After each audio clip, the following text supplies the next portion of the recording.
Bob McChesney and I wrote a book, The Death and Life of American Journalism. We wrote the book because we recognized a crisis playing out in American journalism, and we recognized that that crisis had nothing to do with journalists, with newspapers, or with media. That's the first thing to understand. Nothing we're talking about today has to do with journalism, newspapers, or media. The crisis was about democracy, because the only reason journalists, newspapers, or media matters is as a source point for information for citizens who would choose to govern their own lives. And if we cut off independent, diverse, challenging information coming from a multitude of sources, we stifle democracy itself. We took, when we were writing this book, two quotes from the founders as definitional. The first came from James Madison. James Madison said, more than 220 years ago, around the time of the authorship of the Constitution itself, that if this American experiment did not have a diversity of information coming from multiple sources, many, many different ideas from many, many different perspectives, and if citizens did not have easy access to that information and the ability to understand and consume it, i.e. the education that went with it, if they didn't have that, the American experiment would quickly degenerate into tragedy or farce or both. Madison said, knowledge has forever governed ignorance, and those who would choose to govern themselves must arm themselves with the knowledge, with the power that knowledge gives. Arm themselves with the power that knowledge gives. Now, is Madison saying, go out, get a gun, stick it in the face of somebody who's got information and make them give it to you? No, it was not quite, even despite what my friends at the NRA might tell you, it wasn't quite that way.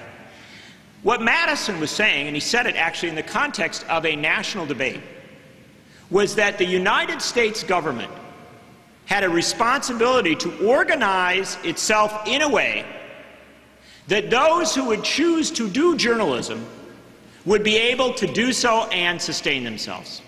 Madison was one of the primary proponents of the most massive subsidies for journalism in the history of journalism. Not government giving money to subservient journalists doing what the government told them to, but government opening the playing field so that a diversity of players could get out and do the job. This was through massive postal subsidies and printing subsidies that were provided across the board to anybody who wanted to produce media. In fact, this is how extreme the debate was at the founding of the Republic. Madison and Jefferson favored allowing any publication to go through the mails free of charge. No postal charge whatsoever.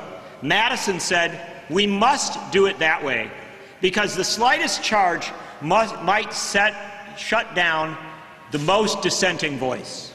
And these are men and women of the Enlightenment. They believed the dissenting voices would bring you genius. And so you had to have a wide open playing field with an easy access to the production of journalism. You had to be able to produce journalism and get it out without a lot of barriers to you.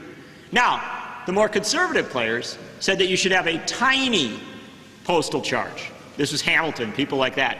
But no one at the founding of this republic thought that it should be hard for journalists to produce their media and get it out to a lot of people in a way, A, that was easy, and B, that sustained them. They had to be able to have enough to have a little to eat while producing their journalism. That was an accepted concept at the founding of the Republic. And this is how small L liberal it was. What were the first businesses in the United States owned by African Americans that received government support? Newspapers.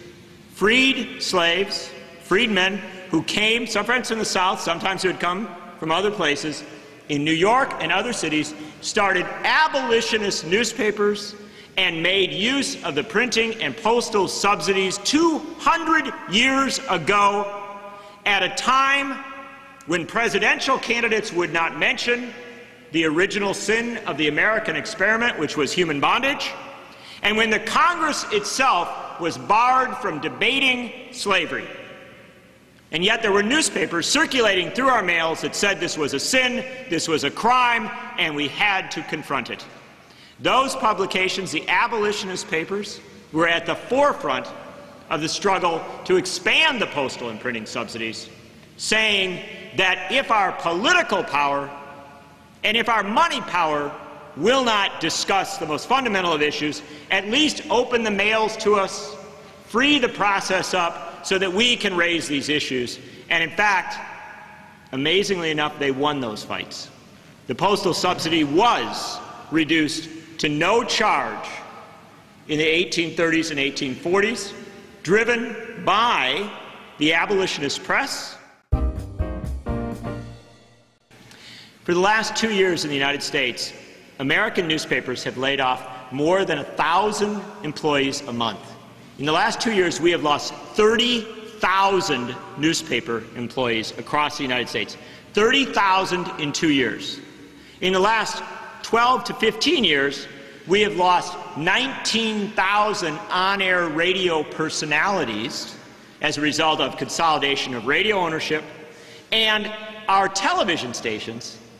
I mean, I don't know if there's anybody in this room who's going to suggest to me that their local TV news station is sufficiently staffed and covering everything that needs to be covered in their community. We've done 70 events, community meetings and things since the start of the year. We have yet to find one person who suggested that. And there's a reason for it, because television has culled out its newsrooms. In fact, you know what the big trend in TV is right now? You know, most towns in America of any size have 3 network-affiliated television stations in the town. One of the big things is they are applying to the FCC to say, we can't sustain 3 competing newsrooms, so can one station produce the news and then we'll broadcast it on the other stations? And I live in a town, Madison, Wisconsin, where it actually happens, where the ABC affiliate produces the news and then sells it to the Fox affiliate. So I can watch the same newscast at 9 o'clock on one station or at 10 o'clock on the other, produced out of the same newsroom. Next week, Nichols with some fine ideas about how we can turn this all about.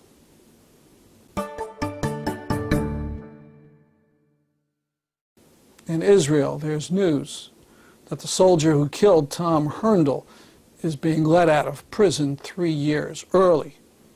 Herndl was trying to get children out of harm's way in the Gaza Strip when he was shot dead by a sniper. The man who did it was given 8 years for the killing and now is just serving 5.